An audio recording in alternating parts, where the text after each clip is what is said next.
Tomaten richtig düngen? Ja, das ist heute hier meine Frage. Hallöchen meine lieben Tomatenfreunde. In diesem Video möchte ich euch zeigen, wie man Tomaten düngen kann. Es gibt zwar sehr viele Methoden, wenn es darum geht, Tomatenpflanzen zu düngen, aber heute schildere ich euch eine recht einfache Vorgehensweise. Ich war in der Gärtnerei und habe mir eine schöne Tomatenpflanze gekauft. Diese werde ich jetzt in meinem großen Pflanzkasten umsetzen.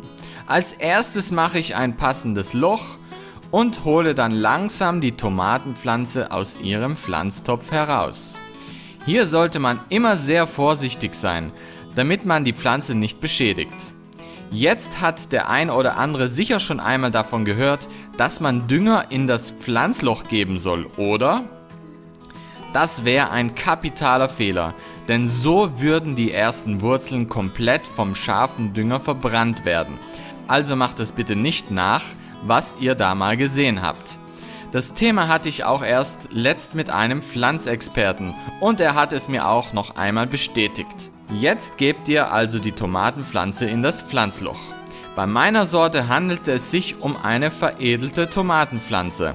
Diese darf man nicht zu tief einsetzen, also die Veredelungsstelle muss noch oben herausschauen. Bei nicht veredelten Sorten kann man hier die Tomate auch etwas tiefer setzen. Dann bilden sich zusätzliche Wurzeln, was der Pflanze dann zusätzlichen Halt verschafft.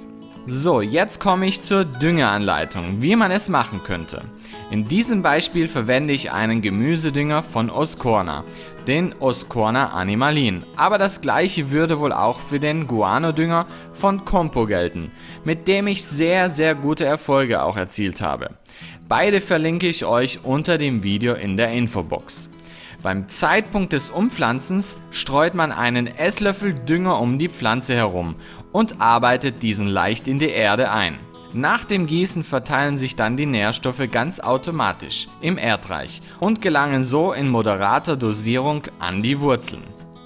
Diese Prozedur macht ihr dann genau nach 30 Tagen noch einmal, denn Tomatenpflanzen brauchen viele Nährstoffe, um sich zu entwickeln. Im Normalfall sollte dann die Pflanze gerade am Blühen sein. Jetzt kann man weitere 60 Tage abwarten. Sobald die ersten Tomaten anreifen, ja, dann gibt man aber 2 Esslöffel vom Dünger um die Pflanze herum. Jetzt hat die Pflanze schon einige Tomaten am Strauch und braucht wirklich viele Nährstoffe. Als kleines Beispiel könnte man es so machen. 1. Mai Tomaten auspflanzen und das erste Mal düngen. 1. Juni ein weiteres Mal düngen, also wieder einen Esslöffel Dünger. Und 60 Tage danach, am 1. August, kommen dann 2 Esslöffel noch einmal um die Pflanze herum.